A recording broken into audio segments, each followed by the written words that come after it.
विश्वरत्न बौद्धिसत्व संविधानकार doctor Babasaheb Ambedkar,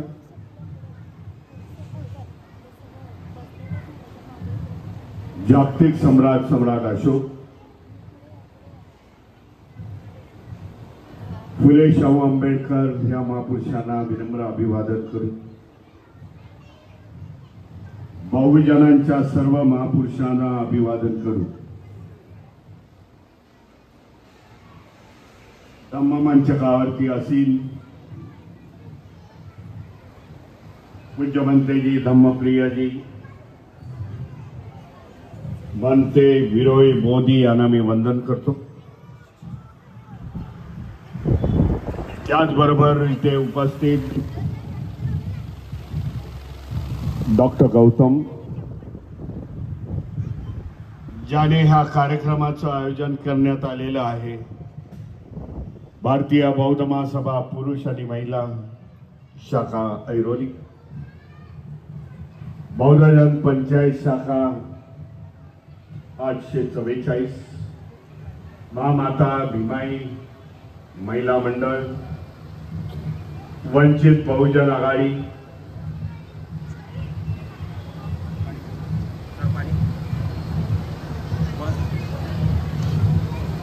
शांतीदूत Buddha विहार त्यांची committee, सर्व संघटना आहे, त्या सर्व संघटनेच्या पदाधिकाऱ्यांचं मी अभिनंदन करतो. आनंद वाटला मला जे सांगण्यात आलं. 2018ला देखील मी इथे आलो होतो आणि 18च्या नंतर 2025ला मी आपल्या समोर उभा आहे. एवढ्या वर्षाचा बदलाव दिसला मला. विहार त्या काळी हे विहार केवढं सुंदर नव्हते, परंतु आज विहार बघून समाधान व्यक्त करतो. ज्या प्रमाणामध्ये आपली प्रगती होते, मग ती आर्थिक असेल, सामाजिक असेल, शैक्षणिक असेल, त्या प्रमाणामध्ये आपल्या वास्तू, धार्मिक वास्तू, बुद्ध विहार, सामाजिक वास्तू, या प्रमाणामध्ये त्याच्यामध्ये बदल व्हायला पाहिजे, त्या सुंदर दिसायला पाहिजे. विहारही नुसती सुंदर नसून तर ते धम्माचं केंद्र होणं गरजेचं आहे. म्हणून हे विहार आणि आपण येथे राहत असलेले सर्व बौद्ध धर्मीय यांच्यामध्ये अतूट असा दुवा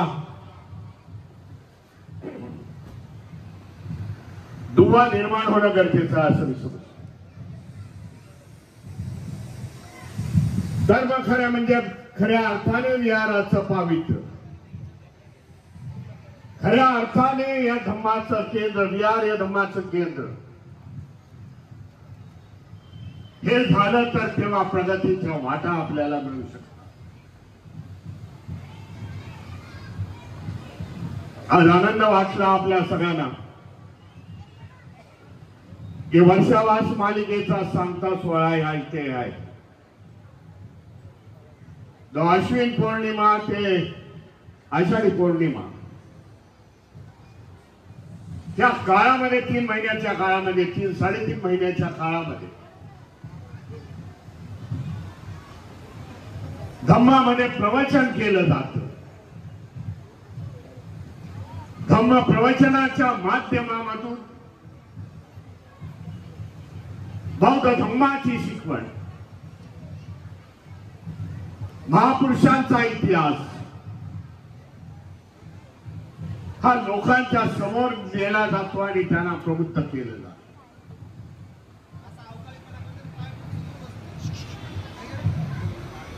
ऐतिहासिक पार्श्वभूमी 2-2.5 हजार वर्षाचा इतिहास आहे या वर्षावासाला. भगवान गौतम बुद्धांनी सुरुवात केलेले वर्षावास त्यावेळेच्या भंतेजींना भगवान गौतम बुद्ध म्हणतात या वर्षाच्या काळामध्ये म्हणजे पावसाळ्यामध्ये एका जागी बसा आणि धम्माचं चिंतन कर.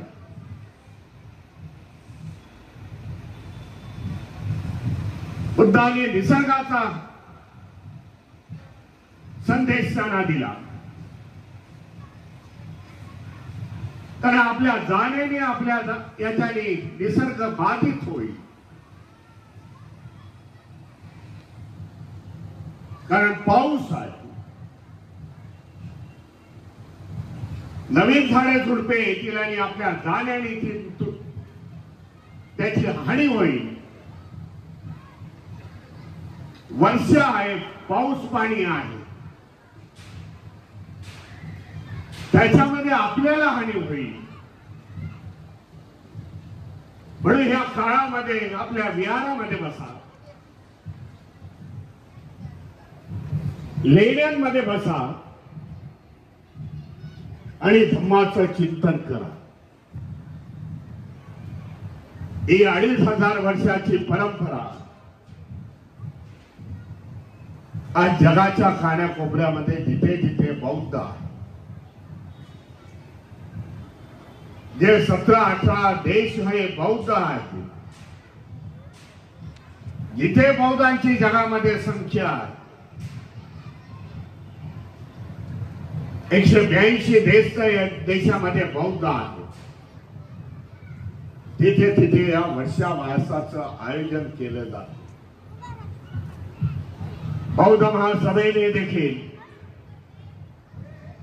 वर्षावासाची सुरुवात त्या काळामध्ये केली.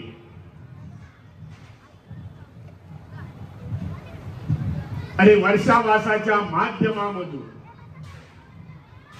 आज संपूर्ण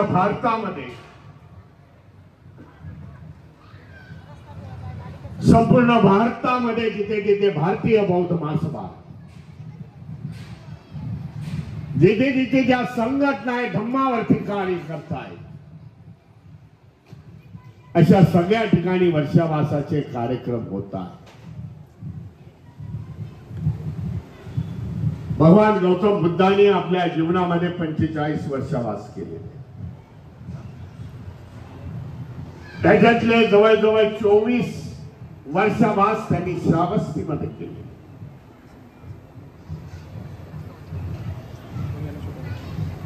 आणि ही परंपरा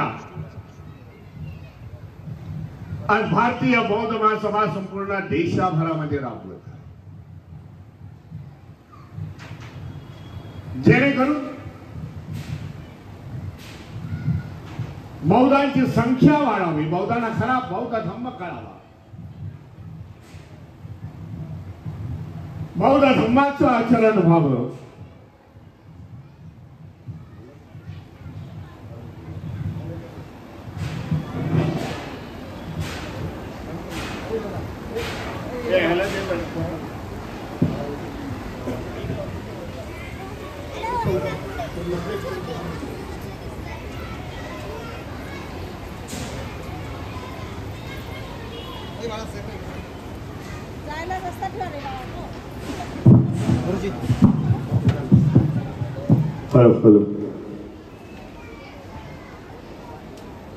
उत्तर भारतामधून मी 3 दिवसापूर्वी आलो.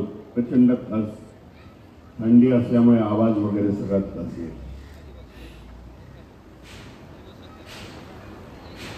बौद्ध धम्माचं आचरण व्हावं. नुसतं आम्ही तोंडाने बोलून जमणार नाही की आम्ही बौद्ध आहोत. आचरणाने बौद्ध होणं गरजेचं आहे. म्हणून हे वर्षावास महत्वाचे. बराच मोठा पल्ला आपल्याला गाठायचा.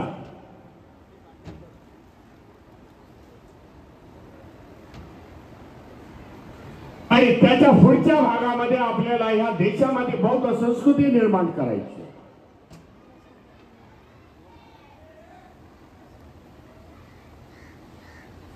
देशामध्ये असलेल्या अनेक धर्मामध्ये त्यांची जी संस्कृती आहे, मुस्लिमांची आहे, ख्रिश्चनांची आहे,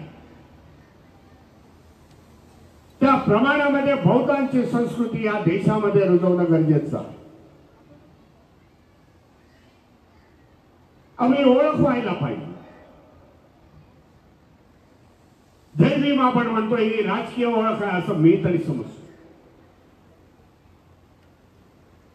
उत्तर भारतामध्ये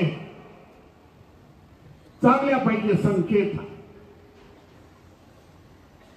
हे डॉक्टर बसले उत्तर भारतातले आहे, आता महाराष्ट्रीयन झालेली आहे एवढ्या वर्ष. ते नुसतं जय भीम नाही म्हणत तर नमो बुद्धाय जय भीम म्हणतात. ही प्रॅक्टिस आपल्याला देखील सुरुवात करावी लागेल.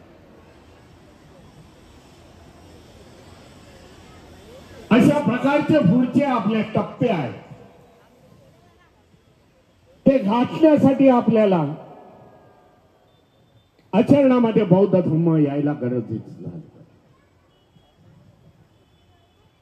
आज भारतीय बौद्ध महासभा तिचं असलेलं कार्य सरकार दप्तरी असेल, मग केंद्राच्या असेल, राज्याच्या असेल, आपली नोंद झालेली आहे की बौद्ध महासभा जे धार्मिक आहे बाबासाहेबांनी निर्माण केलेली आहे. बाबासाहेब संस्थापक आहे. बाबासाहेबांनी देशामध्ये धम्मक्रांती केली. ही संस्था झपाट्याने पुढे येते आणि बौद्धांचं धर्मांतर करते. याची नोंद आज केंद्र सरकारने घेतली. आपल्यासाठी गौरवाची बात. मग एकदा मला आता उत्तर भारतामध्ये ह्या वेळच्या नाही तर मागच्या महिन्यामध्ये मी जेव्हा लखनौ मध्ये होतो तेव्हा लखनौ मध्ये मला काही पत्रकारांनी विचारलं. लखनौ मध्ये एका बुद्ध विहाराच्या उद्घाटनाला मी गेलो होतो.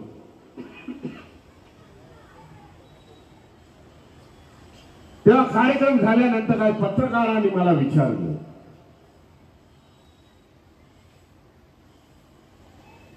भीमराव जी ये 60 सालों में ये समाज में इतना बदलाव कैसा हो गया कि उत्तर भारत में जो समाज है बौद्ध धम्म का समाज है, भगवान बुद्ध को मानने वाले, बाबा साहब को मानने वाले, सम्राट अशोक जी को मानने वाले, इनमें इतना बदलाव कैसा. मी त्याला सांगितलं एक सामाजिक बदलाव जर घडवायचा असेल तर त्याला काही शतके जावं लागतं. 100 वर्षाच्या पुढचा काळ जावा लागतो. परंतु हम लोग भगवान बुद्ध का धम्म से, बाबा साहब के विचारों से हम लोग आगे निकल गए. ये बदलाव, ये हमारे उन्नति का मार्ग है. ये हमारा आगे जाने का रास्ता, यही रास्ता जो बाबा साहब के धम्म में आए नहीं, बाबा साहब की धम्म नीति जिन्होंने अपनाई नहीं, जो भी शेड्यूल कास्ट आहे ते बाबासाहेबांच्या धम्मक्रांतीमध्ये आले नाही, ते मागे राहिले.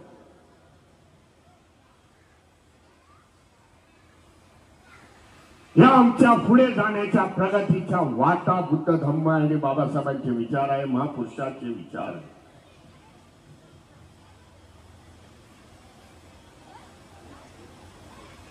बऱ्याच जणांना एक गोष्ट माहिती नसेल, वेळ आहे ना मी बोलतो,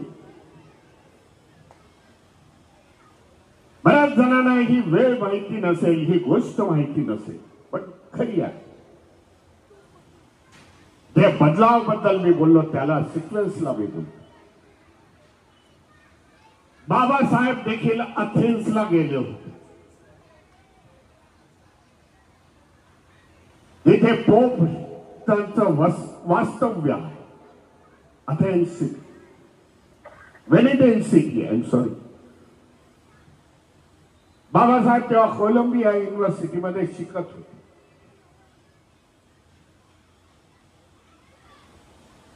सेकंड टाइमला, आणि तेव्हा बाबासाहेबांना चिंता होती, बाबा समाजाचा बदलाव कसा होईल.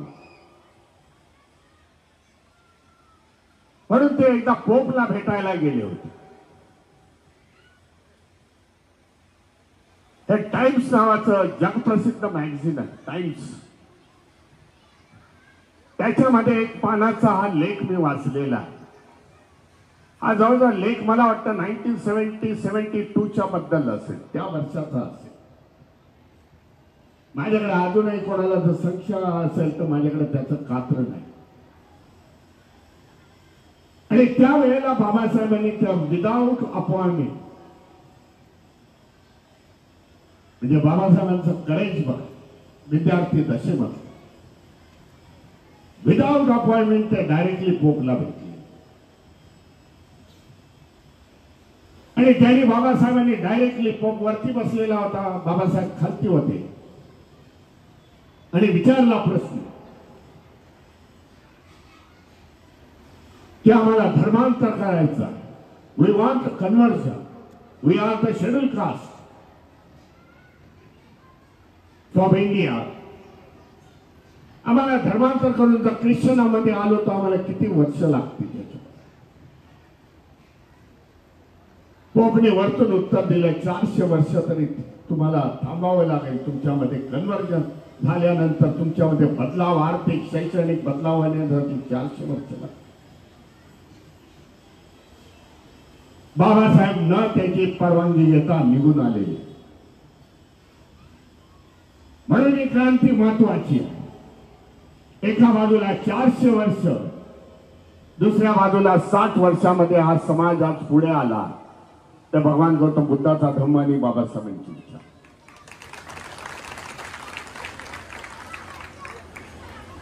ही प्रगती आपल्याला सारखी पुढे न्यायची आहे. समाज प्रबुद्ध करणे हे बाबासाहेबांचा उद्देश होता. माझा समाज हा प्रबुद्ध व्हायला पाहिजे. शिक्षणाच्या माध्यमातून, आर्थिक माध्यमातून, सामाजिक माध्यमातून हा प्रबुद्ध समाज निर्माण व्हायला पाहिजे की देशामधला आदर्श समाजाची गणना व्हायला पाहिजे.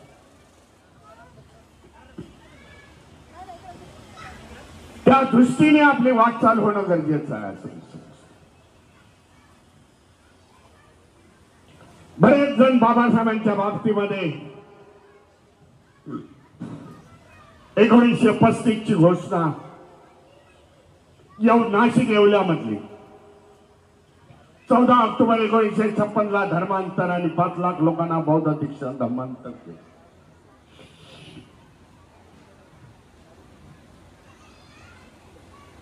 ह्याच्याबद्दल तरी मला जरा,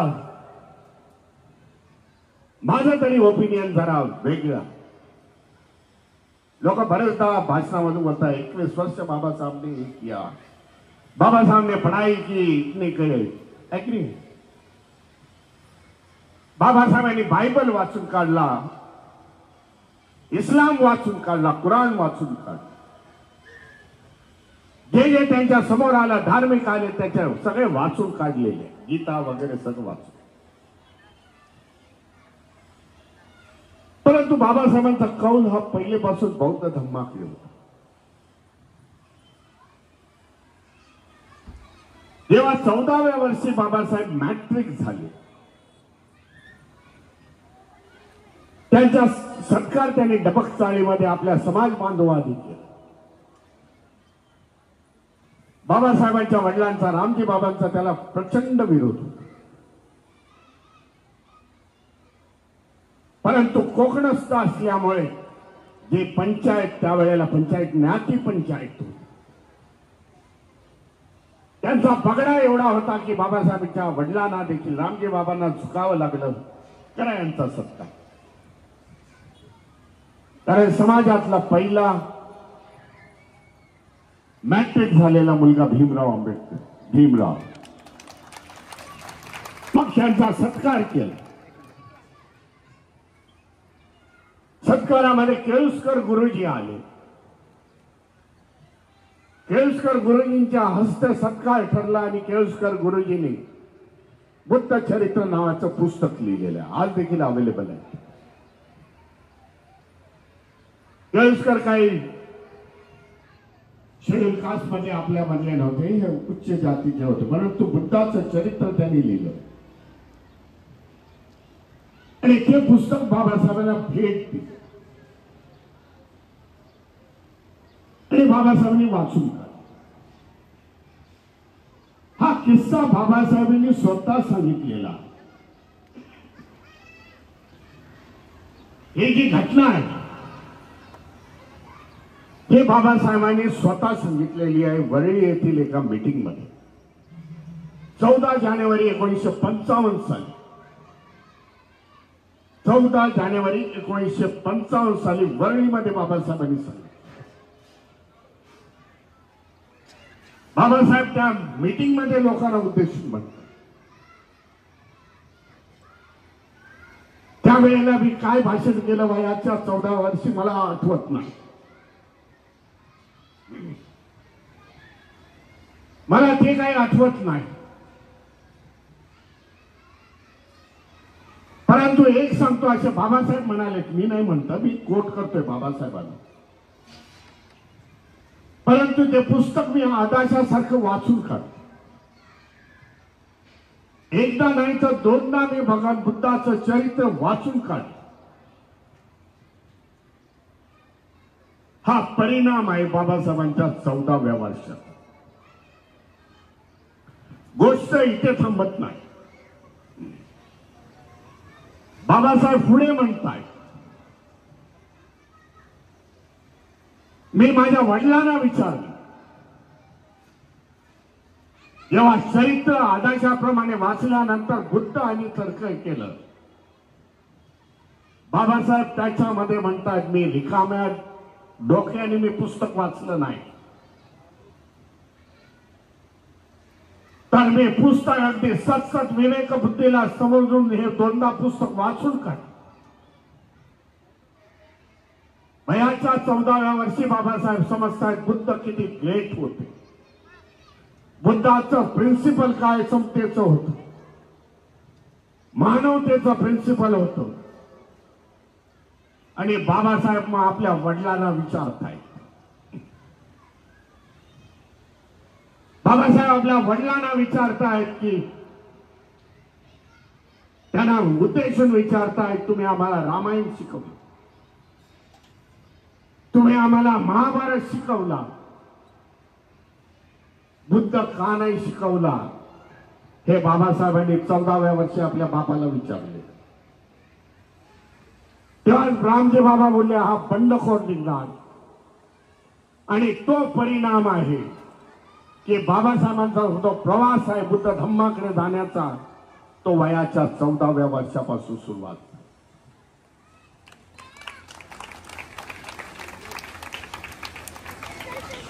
अनेक उदाहरणं आहेत त्याची.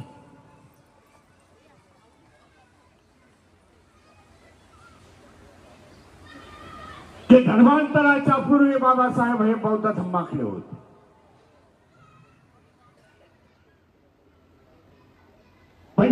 ला जेव्हा कॉलेजची निर्मिती केली, त्या नावं देखील बौद्ध धम्मातली नावं ठेवली. आनंद भवन आणि बुद्ध भवन इमारतीची नावं ठेवली. ते औरंगाबादला नागसेन वन, मिलिंद आणि नागसेन वन ही नावं ठेवली. मिलिंद प्रश्न आपण जाणता, आपण वाचला असेल. मिलिंद प्रश्न, मिलिंद हा ग्रीक राजा होता, परंतु त्याच्यानंतर तो बौद्ध झाला. हे बाबासाहेबांनी समयोचित कशी नावं बौद्ध धम्माची ठेवली. आपल्या मुलाचा विवाह म्हणजे भैया साहेबांचा, मीनाताईंचा विवाह 53 साली बौद्ध धर्माच्या वतीने केला. ही अगदी ठळक उदाहरण आहे. देऊळ रोड मध्ये जातो 25 मेला, 25 डिसेंबरला. त्यावेळेचे महार समाजाचे लोक आले, आम्ही मंदिर बांधून तयार केलेला. बाबासाहेबांना भेटले देऊळ रोडचे, पुणे येथील बाबासाहेब कुठला देव लावायचा असं बाबासाहेबला विचारायला गेले. तेव्हा बाबासाहेब म्हणाले तयारी करा 25 मेला मी देव घेऊन येतो तुमच्यासाठी. मला मग बाबासाहेबांनी रंगून मध्ये भगवान गौतम बुद्धाची मिळालेली मूर्ती त्या देव रोड मध्ये पहिल्यांदा बसवली. धर्मांतर करण्याच्या 2 वर्षात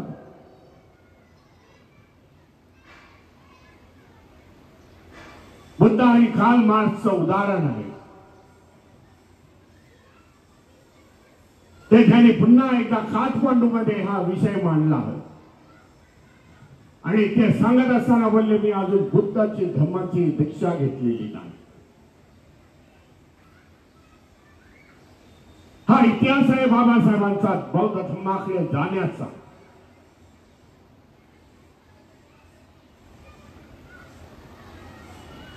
म्हणून बाबासाहेबांनी आपल्याला दिलेला धम्म आणि या धम्माच्या माध्यमातूनच हा समाज पुढे जाईल हे बाबासाहेबांनी जाणलं.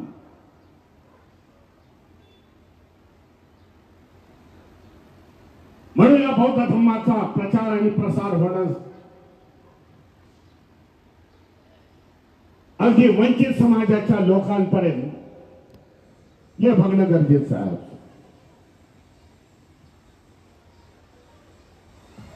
एक बरं वाटतं की भारतीय बौद्ध महासभेने हा धम्म संकुचित ठेवला नाही. महाराष्ट्रातलं उदाहरण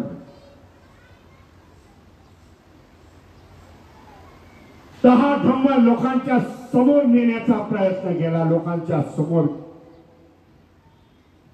लोकांमध्ये नेण्याचा प्रयत्न केला भारतीय बौद्ध महासभेच्या सर्व पदाधिकाऱ्यांनी. आपण सगळ्यांनी तो प्रयत्न केलेला.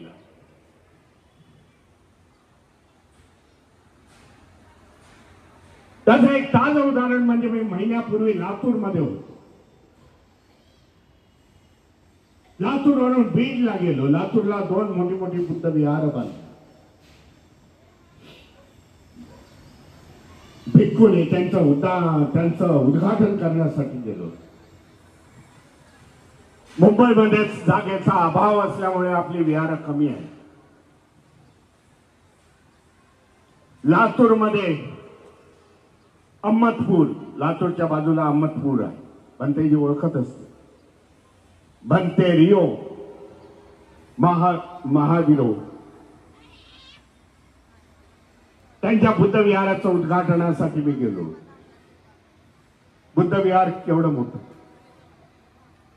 10 एकर मध्ये बुद्ध विहार, 5000 झाडं लावली. त्या मराठवाड्यामध्ये बुद्ध विहारांची संख्या जास्त आणि भली मोठी मोठी बुद्ध विहार. त्याच्यानंतर मी अंबेजोगाईला गेलो. जे सांगण्याचा मुद्दा तो आहे. अंबेजोगाईला गेलो. मला त्या कार्यक्रमामध्ये जाण्याचा जास्त इंटरेस्ट होता विहारापेक्षा. त्या कार्यक्रमाचं टायटलच अलग होतं. जे काय त्यांनी कार्यक्रमाचं नाव असतं त्यांनी दिलं होतं ढोर चांबार मांग धर्मांतरित झालेल्यांचा बौद्ध धम्म सम्मेलन. अरे भमराव जी आप ही आना. मैं बोला भाई आता हूं. ये 2 विहारों का प्रोग्राम होते, मैं शाम को आ जाऊंगा और रात को मैं फिर से बंबई लौट जाऊंगा. अशा प्रकारचं टायटल म्हणजे हे समाजाचे लोक बौद्ध झाले. अंबेजोगाई मधला सगळ्यात महत्वाचा हॉल म्हणजे 2000ची कॅपॅसिटी. हॉल अगदी तुडुंब भरला होता आणि मी देखील सांगितलं होतं की आपले पारंपरिक बौद्ध आले तर मागच्या बाजूला बसा, पण पुढे बसू नका. तर काही लोकांचा मी सत्कार केला. हे मराठवाड्यामध्ये आहे की लोक आज धर्मांतरित होतात. मातंग समाजाचे काही लोक आहेत की काही महिला आहेत की आपल्या केंद्रीय शिक्षिका आहेत, पदाधिकारी आहे, लातूर आहे. लातूरमध्ये भंते जी आहेत त्या समाजाचे आहेत. मला तो जातीवादी शब्द वाचतो म्हणून मी त्याचा उल्लेख करत नाही. भंतेजी इंग्रजी शिवाय बोलत नाही. ते भंतेजी इंग्रजी शिवाय बोलत नाही. इंग्रजीचे प्राध्यापक होते, त्यांनी बौद्ध धम्म घेतलेला. तर समाजामध्ये जा, समाजाला त्या परिस्थितीतून बाहेर काढून बौद्ध धम्मातल्या ही चळवळ आज महाराष्ट्रामध्ये जोरात आहे. जो जो सुशिक्षित होतोय, ज्याला शिक्षण मिळतं चांगल्या प्रकारे, जो विचार करू शकतो सतत विवेक बुद्धीने, त्याला कळतं एवढे वर्ष आपण पाखंडवाद आणि अंधश्रद्धा देवदेवतांमध्ये आहोत. परंतु आपली प्रगती नाही. आपल्या नंतर आलेले बौद्ध झालेली लोक पुढे निघून गेली. म्हणून हे परिवर्तन महाराष्ट्रामध्ये पण जोरात आहे. देशाभरामध्ये पण चित्र, याच प्रकारचं चित्र देशाभरामध्ये आहे. म्हणून मी बऱ्याच वेळा जातो तेव्हा मी सर्क्युलर पण काढणार आहे. भगवान गौतम बुद्धाची मूर्ती आहे, बाबासाहेबांची मूर्ती लावलेली, त्याचबरोबर सम्राट अशोकाची देखील मूर्ती, त्याची तस्वीर होणं गरजेचं आहे. उत्तर भारतामध्ये सम्राट अशोकांना मानणारा खूप मोठा समाज है, मौर्य समाज है. अभी कुछ समय पहले मैं डॉक्टर साहब को समझा रहा था, भाई कुशवा समाज मौर्य है, कुशवा है, सैनी है. केव्हा केव्हा त्यांच्याबद्दल मला वाटतं की आपण जरा कमी आहोत की काय. मी आता एक वैशाली नगर मध्ये होतो, बिहार मधलं वैशाली नगर. पटना शहर ह्या बाजूला आहे. ह्या इलेक्शनच्या प्रोसेसच्या 10 दिवस आधी तेवढं पण आपल्या सांग. गंगा नदीवरती मोठा पूल जातो, 6.5 किलोमीटरचा. एवढं मोठं पात्र ते गंगेचं आहे. आणि त्या बाजूला वैशाली नगर आहे. वैशालीमध्ये बामसेफचं अधिवेशनाचं उद्घाटन करण्यासाठी मी उभा होतो. तेव्हा मला सांगितलं, भीमरावजी हम लोग बैठे हैं कुशवा भवन, इतना बड़ा कुशवा भवन है, ये कुशवा समाज की प्रॉपर्टी है, इतनी बड़ी प्रॉपर्टी है. उसमें उन्होंने बताया कि बामसेफ का अधिवेशन उसमें होना चाहिए, क्योंकि वो भी हमारे साथ बामसेफ में जुड़े हुए हैं, धम्म से जुड़े हुए लोग हैं. त्या कुशवा समाजाचा अध्यक्ष माझ्या बाजूलाच बसला होता. मग काही कार्यक्रम पुढे गेल्यानंतर त्यांनी मला सोविनर दिलं मी बोलण्याच्या पूर्वी, आणि बोलले, भीमरावजी आपके लिए है सोविनर, कुशवा समाजाचं. त्याच्या सोविनरच्या पहिल्या पानावरती महाबोधी बुद्ध विहाराचा फोटो, भगवान गौतम बुद्ध होते, दुसऱ्या बाजूला सम्राट अशोकांचा मोठी तस्वीर होती. त्यांनी सांगितलं, इस सोविनर में जितने भी एडवर्टाइज है, 150 पानाचं सोविनर होतं, ये सभी कुशवा समाज के लोग हैं.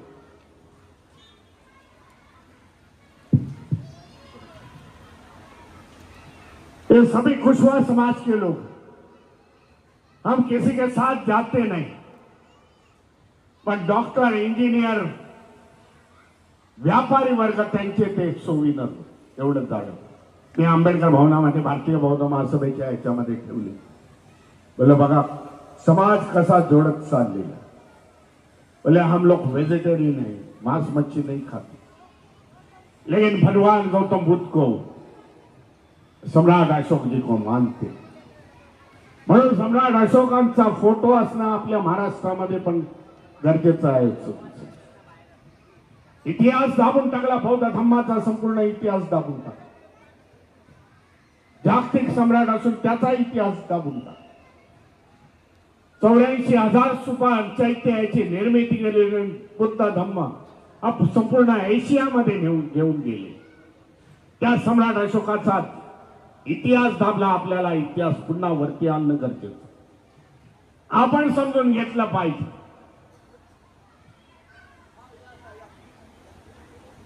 आणि पुन्हा लोकांना सांगायला पाहिजे हा आमचा वैभवशाली बौद्धांचा इतिहास, बौद्धांच्या राजाचा इतिहास आहे. 1200 वर्ष आम्ही देखील देशावरती राज्य केलेलं आहे. परंतु या देशामध्ये सिस्टमॅटिक एक सोच घेऊन ह्या बौद्ध धर्माचा इतिहास दाबला आणि बाबासाहेबांनी तो वरती आणला. उद्या कधी जनगणना होईल तेव्हा आपल्याला सांगू इच्छितो, बऱ्याचशा व्हॉट्सअपच्या माध्यमामधून गरज प्रकारचा प्रचार सुरुवात,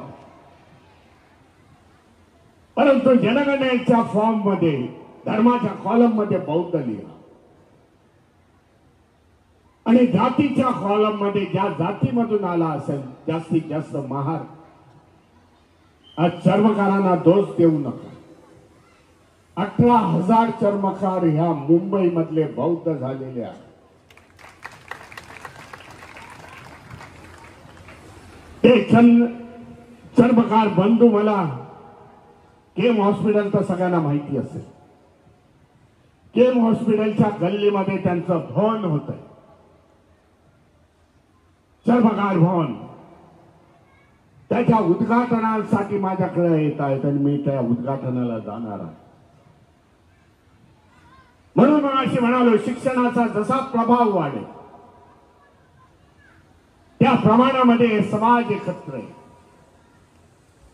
त्यांना देखील कळतं की धम्माशिवाय दुसरा मार्ग नाही. पाखंडवाद आणि अंधश्रद्धेमधून कोणाची उन्नती झाली नाही, समाज सुधारला नाही. म्हणून येणाऱ्या काळामध्ये आपल्याला या जनगणनेच्या माध्यमामधून बौद्धांची संख्या या देशामध्ये किती आहे ते दाखवण्याची गरज आहे. बाबासाहेबांची धम्म क्रांती किती अधिक गतीने पुढे चाललेली आहे, आम्ही कसे करोडवासी झालेलो आहोत हे दाखवणं गरजेचं. जी काय 11 वर्षापूर्वीची जनगणना झाली त्याच्यामध्ये आकडेवारी ही फॅब्रिकेटेड आहे.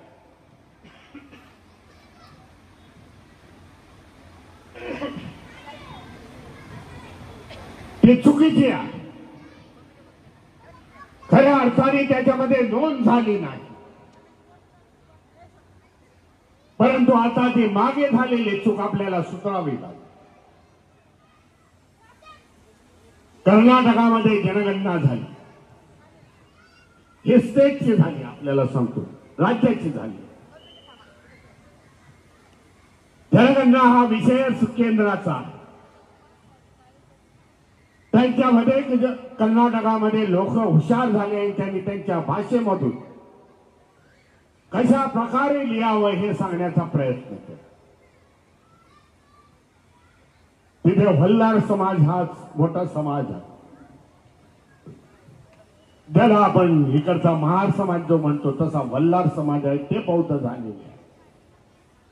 त्यांनी तशा प्रकारची नोंद केलेली आहे, तिथे संख्या आपली वाढलेली आहे. उत्तर भारतामध्ये देखील अशा प्रकारचा प्रचार चालू आहे. लोक बौद्ध येतील तेव्हा समजेल येथील व्यवस्थेत की बौद्धांची संख्या आता वाढू लागलेली आहे. हेच खरे म्हणजे बाबासाहेबांना अभिप्रेत होते. कारण बाबासाहेबांचा लगाव जर बघितला, बाबासाहेबांचं प्रेम बघितलं, तर बाबासाहेबांनी धम्मक्रांती केल्यानंतर 14 ऑक्टोबरच्या नंतर एकदा पत्रकारांनी त्याला विचारलं. पत्रकारांनी त्यांना विचारलं, बाबासाहेब ह्याच्या पुढचं तुमचं पाऊल काय? कारण प्रत्येक क्रांती बाबासाहेबांनी केली त्याचे परिणाम दिसून आलेले. तेव्हा बाबासाहेब म्हणाले की माझं काय बचा हुआ जो आयुष्य आहे माझं, उरलेलं माझं काही जे आयुष्य आहे मी बौद्ध धम्माच्या प्रचार आणि प्रसारासाठी घालवला। इतना लगाव बाबा साहब को धम्म के बारे में था। त्याचे देखील अनेक उदाहरणं आहेत, पण दुर्दैवाने बाबासाहेबांना तेवढा समय मिळाला नाही। बाबासाहेबांचं महापरिनिर्वाण हे 1.5 महिन्यात झालं। परंतु म्हणून मी सगळ्या भारतीय बौद्ध महासभेचे भैयासाहेब आंबेडकर रिपब्लिकन पार्टीच्या तत्कालीन नेत्यांचं सगळ्यांचं अभिनंदन करतो। अभिनंदन याच्यासाठी करतो त्यांचं की त्यावेळेला सकाळच्या वेळेला बौद्ध धम्माचं परिषद व्हायची अशा प्रकारे, आणि परिषदेला देखील रिपब्लिकन पक्षाचे नेते मंचकावरती असायचे, आणि दुपारी जेवणाच्या नंतर रिपब्लिकन पार्टीची राजकीय सभा व्हायची। हा फंडा होता म्हणून ह्या दोन्ही रिपब्लिकन आणि धम्म दोन्ही पण एकाच वेळेला चालले। नंतरच्या काळामध्ये मी बदलाव केला, आमच्या आईने बदलाव केला, तो राईटफुल होता। राजनीति एक तरफ है, धम्म नीति एक तरफ है। हम धम्म नीति बुद्ध सोसाइटी वाले धम्म नीति लेके चलेंगे। ज्याच्यामुळे आज धम्म नीति संपूर्ण देशभरामध्ये आज गेलेला आहे। धम्म